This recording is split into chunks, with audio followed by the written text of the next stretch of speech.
นี่แหละอดไปสิก่อนนะบ่ตู้ฮะเป็นได้ตู่กับยายห่มนี่ฮะคือว่ายายห่มคือว่าลังเลยายห่มนี่นี่ห่มนะยายห่มมีผู้บ่าวบ่หรือว่าแนวใดคือว่ารอมีแต่รอกับรอเราลายใจพุ่นน่ะเราจักว่าในไหนเนื้อว่าในใจเราน่ะผู้บ่าวตอนนั้นนึงเราเพราะว่าผิดหวังเราเพราะว่าโอ้ตั้งโตบ่ได้บ่หรือว่าแนวใดยังผิดหวังแล้วยังตั้งโตบ่ได้ผิดหวังนำผู้บ่าวตัวจะว่าเชียวหูเชียตาเราจะว่าวางแร่ในรายเดือนเติมได้เราจะได้เห็นหูได้จดตาบอดบ่พี่ลึกเนาะแสดงว่าตั้งโตตัวนั้นบ่ได้แม่นบ่น่าจะว่าอดปฏิกรเราจะให้ล้อแม่นบ่น่าจะให้ล้อเพราะว่าหักกะแล้วก็ว่าเราก็บ่ได้อันว่าสิอ้ำสิหอมเนาะก็จนว่าไปเกี่ยวข้าวเกี่ยวน้ำหาลงไม้หัวมันนำกันเจ้าก็อยู่เจนั่นขอยก็อยู่เจได้เฮ็ดกินแรงง่ายให้กินบ้านมาบ้านนี่ผู้บ่าวเว้าความเดียวเว้าได้ก่อนน่ะว่าติเราเฒ่าจังซั่นจังซี่นะก็สิเสียใจหั่นใดก็สิเสียใจนี่คำว่าเฮ้ยข้อยนี่เห็นได้ข้อยนี่สิเอาใหม่แล้วข้อยยาแล้วกับเจ้าก็ยังไข่เราอันนี้ช็อตมาว่าข้อยมีผู้ชาวแหละข้อยสิเอาผู้ใหม่สินะเรานี่แต่ช็อตมาซื่อๆก็ว่าข้อยนี่ยาแล้วยังไข่เรามันรถต่ำบาทเดียวเนาะรถตั้งน้ำตั้งโตน้ำบ่ทันแม่นบ่ทันเราจนตาบอดจนว่าเสียหูเสียตาโอ้ยเนาะความเสียใจเนาะความเสียใจที่เพราะว่าอันพิษผีพิษช้างรถเป็นไปหลายแนวเนาะสุมปุ้ยแม่นบ่ว่าพิษผีในเฮือนผู้บ่าวแบบไปถามอยู่ในเฮือนผีเพราะว่าถามเพราะว่ากินควายในมุมนี้สินะผีเพราะว่ากินควายแล้วลาพลายอันได้แม่ห่มได้ไผมันก็ฮึยแล้วก็ฮึยแล้วก็สิบุติมันชองตั้งอันนี้ว่าตามพี่กับเจ้าเนาะพอยังบ่เคยให้ผู้เช่าใหม่นี่หัดต้องออกงัวอีกตัวหนึ่งจำผีลงมันชองตั้งเขาแสดงว่าก่อนสิแต่งเนี่ยต้องเอางัวให้ตัวหนึ่งจำออกก่อนจำออกสิก่อนจังเมื่อแต่งใหม่บ้านนี่จำมันเป็นผีแสดงว่าเสียนี่เสีย2เด้งไผจะเฮ้ยเพราะหน้าที่มันคำคือเฮานี่บ่ดองก็ยังบ่ได้กินซ้ำแล้วนี่ยังบ่ได้กินบ่ดองก็ผัวอันตายนี่ก็ยังบ่ได้กินฮอดดองก็ได้ไผได้เคยคือว่าเอากันโดนเติบหรือบ่เป็นจังไดลูกไผลูกเคยหักบ่ได้แต่งยังบ่ได้แต่งได้ฮ้อยก็แม่นเฮานี่ยังจะให้อันคำผู้บ่าวผู้ผัวใหม่บ่จำก็เราเองได้จำเขาว่าอยากเอาแท้เนาะมันก็ลุบตายแล้ววะแม่ดองบ่ยังบ่ได้กินอีกยังบ่ได้กินงวนเคยพอโตอันนี้มันถึกช่องเด้งเขารู้เฮ้ยอันนะเราเฮ้ยในนี้พังเราเว้าบางคนว่าน้อยก็น้อยก็งัวคือกันเนาะน้อยก็งัวฮีมันบ่เคยเห็นแสดงว่าเป็นจากโตนี่สมุนเอาเรานี่จำตัวนี้ออกก็เมื่อแตกอยู่พุ่นอีกมันเป็น 3-4 ตัวพุ่นแหละเป็น 3-4 ตัวงัวดองงัวบ้านงัวกินดองบ่งัวบักทุนอุลางอยู่เด้พวกเราถึงได้จักยามได้ตัวบักทุนอุลางแสดงว่าให้กินอยู่นี่แล้วเมื่อแต่งอยู่พุ่นเมื่อแต่งอยู่บ้านพุ่นน่ะบ้านจำหมดเด้บ้านให้จำหมดแต่ผีกับเจ้าแสดงว่าเราเนี่ยอยู่เฮือนผัวอยู่เฮือนผัวเป็นไผ่เขาเฉพาะเราจังยึงอยู่เนาะมันยากหลายแนวเนาะยากหลายแนวในบ้านนี่คอยนี่โอ้ยก็ว่าเสียแล้วเขาจะจำก็จำแล้วก็สิเอาเลยหน้ามันเจ้าก็ปั่นเอาเลยบ่ชนแม่นบ่ตู่นี่บ่ชนแล้วก็แม่นทำเป็นแม่หญิงนั่นน่ะบ่ชนแม่นบ่ชนแล้วดองก็ยังบ่ได้แต่งเนาะ บ่เจ้าจะจำก็จำข่อยสิเอาผัวแหละก็ลองบอกว่าคำบ่จำเองแม่นบ่ เฉพาะเราจังจึง เรา เนาะ จึงแล้วเรายาก มันยากหลายแนวคันว่าสิเอาผัวผัดทางอันนั้นผัดหลายแนวบัด หลา นี้ ยแนว ตัวเก่าก็ยังบ่แล้ว ตัวเก่าก็ยังบ่แล้ว อ๋อ ก็ว่าใช่กับพากันหาเท่านั้นแหละ ว่าเนาะ ก็พากันหาเลยเนาะ อืม เฮ็ดใน จะ ใด ให้แต่ผัวใหม่เอามาเขาก็บ่ฮึยๆคือกันได้ แม่นแหละ มันสองต่างคนบ่เคยได้ยิน ของว่าเชียร์หนักเนาะ เสียหนัก ขับทอแต่แต่งชื่อใครได้เนาะ แล้วก็ว่าพอจะแต่งใครได้ อ๋อ จังว่าโอ้ได้ผัวยากเลยพวกนี้ได้ผัวยากเลย คันเงินหลายใครอยู่แม่นบ่ เงินหลาย ชื่องัวให้เขาตัวหนึงไปแต่งอยู่พุ่นอีก หลายบ่หลายมันก็บ่เคยมันบ่เคยได้ยินน่ะมันบ่อยากเฮ็ดได้คนเนาะบ่เคยเลย บ่ เจ้าจะจำก็จำเด้อ บ่ตู้ เนาะ ย่านว่าแบบนี้เอางัวให้ตัวหนึงแล้วเขาจำอยู่นี่แล้วเขาแต่งอยู่นี่แล้วเลย บ่ได้ บ่ได้บ่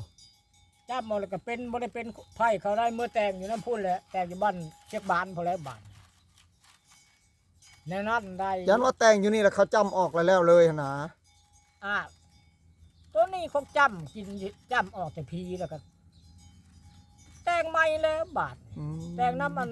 ไอ้น้องเขาพอแล้วบาทบ้านเกิดเมืองนอนพอแล้ว บ่คือยายเหี่ยวได้สบายเนาะ อืม ว่ายายเหี่ยวนี่สบายได้นี่เงิน5ล้าน เราน่ะเพราะว่าอันนั้น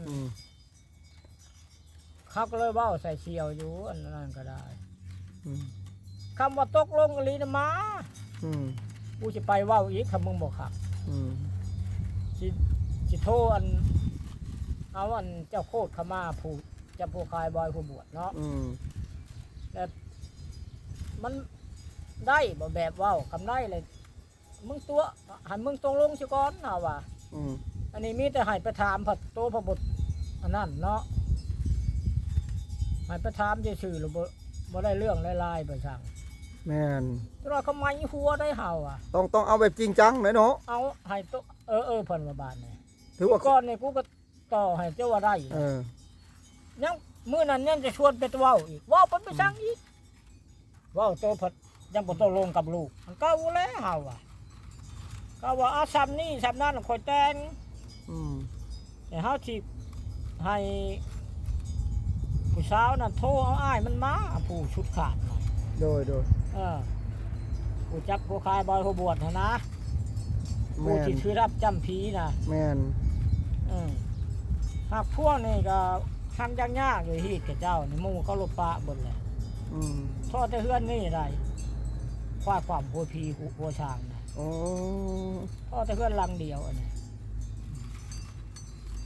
ผมก็บ่เคยได้ยินก่อนหน้าที่บรรทุกคำบาดได้ยินกับเจ้าว่าบ่เขาว่าแม่ว่าเป็นบุญเป็นยังหรือว่าสิเป็นข้าวขาขายขายยังเอามาล้มในคอกมันเป็นแอ่เนี่ยนะหาจังได้นะเอาพูดก็ได้พอได้ให้เขาของตัวนี้มันไม่ได้ข่าวบดบันทึกนะของข่าวชื่อจะว่าเขาเอิ้นนะว่าควายความหัวผีเนาะข่าวเพื่อนชี้ก่อนจังตั้งเริ่มใหม่ข่าวเดือน1หรือ2เดือนจังตั้งแต่งดองได้บาทกินโตใหม่แหละตัวนี้ไม่ได้เข่ายังจะว่ามันแม่ว่าเอาพูดเอาไม้ก็ได้เพราะมันไม่ได้เข่าบดบันทึกสัญญาได้มีแต่ข่าวที่ชื่อข่าวผีเพื่อที่ชื่อเพราะว่ามันก็ยากตายหมู่เจ้านี่ยากแล้วจะได้ผัวเนี่ยฮะว่าผู้ละคนเขาว่าเขาบ่ได้เป็นโตก็บ่ได้มันก็จะอู้คือกันได้คนเนาะแม่นแหละตัวนี้บ่ได้ขับบุตรบันทึกสัญญาไปช่างคำดองนะก็จักยามใดอยู่ดอก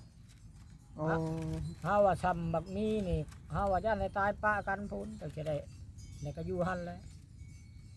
ก็คือเช่นนั้นเลยอันพวงนี่ก็คืออันแม่โฮมนี่แหละลูกเช้าก็จะไม่ได้ลูกชองชาติยังไม่ได้กินดอกฮะแสดงว่าง่ายเลยเนาะจักยามใดมานี่มาไล่อันนี้บ่ได้บ่จะมาเอาก่อนเนี่ยบ่ได้บ่บ่ได้แต่งคือผัวเก่าเฮ็ดคือผัวเก่าบ่ได้บ่เอา ก็ได้เห็นแล้วเอาจ้ำเอาแล้วก็เอากันเนี่ยจัง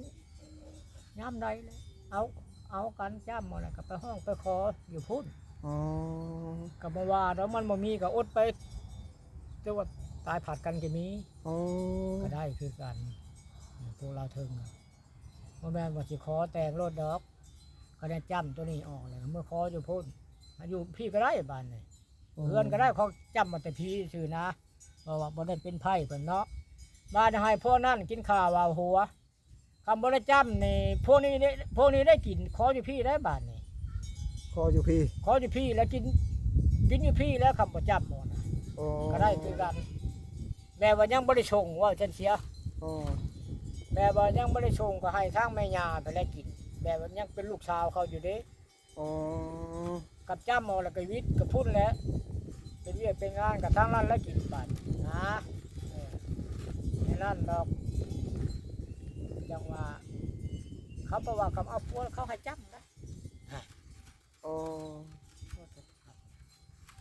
เขาขี้ข้านอย่างงมว่าฉันเสียเนาะ โดยโดยโดย คนเฮามันก็หลายจังหวะคือการข้านงมนี่แหละ งมลายกับยากก็ว่านะงมบักงมลูกสาวหมู่เขาปัญญามือนี่ยังเป็นลูกสาวก็ได้เขาว่าบ่ชงเลยก็บ่จ้ำเลยก็พระนี่แหละกินถ้าไม่ยานี่แหละกิน อ๋อ จังว่าลายได้อันว่าพื้นอันผัวเก่าลายเดี๋ยวยังลายจังว่าเมียตัวนั้นนี่เขาก็เมียอันพวนชลดหลดตายปีอันอลามัยนี่ผัวเราก็ช่องเมียได้แล้วตัวนั้นเขาก็ลายจะได้หับควายตัวหนึ่งอีกอยู่หน้าหนูเขียนนี่ อ๋อ เพราะว่าแต่ที่เขาว่าชีชงเลยเรามีลูกมีหญิงเฮือนลูกสาวแล้วแหละใกล้ๆเฮือนแม่ย่านะลูกสาวเราน่ะก็ของแม่มันสลดหลดตกอดตายในนี่เด้ อืม แต่สิเวลาห้ามพามันนี่แหละปีอลามัยบักเนี่ยปีเขาตัดอลามัยบักแล้วอันป้านเนี่ยเขามันมีหกศอกหกชีมีอยู่บ้านไผ่นะเตยอยู่คำจะบอกสว่างชีอะไรก็ยังบ่ได้มี อืม ไปชี้ข่าวว่าขี่รถแก่ไม้เนาะ อ๋อ ไปสโลดลงเช่นนั้นผีประชาตายทั้งนั้นลูก อืม คอยเที่ยวเราไหนลังนี่แหละไปช้างปวดปาดเขาก็หามหลัดมานี่เด้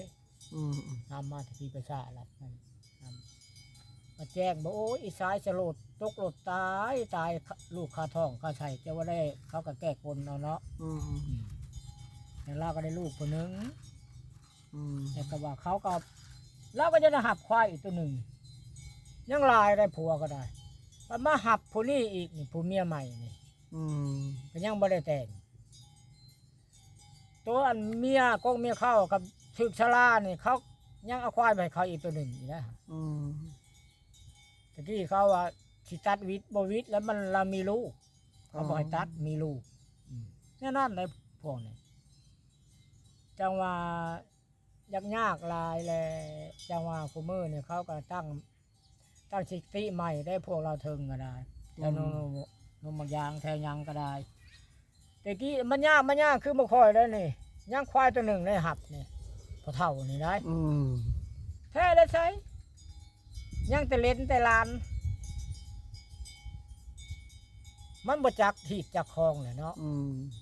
แต่ข้าวย่างนั่นเป็นคนนั่นเท่าในเฮือนนี่ไปว่าใส่จะโคตรผลลุงทุน อืม ลุงทุนแล้วก็ตายแล้วแหละปีกายนี่ อืม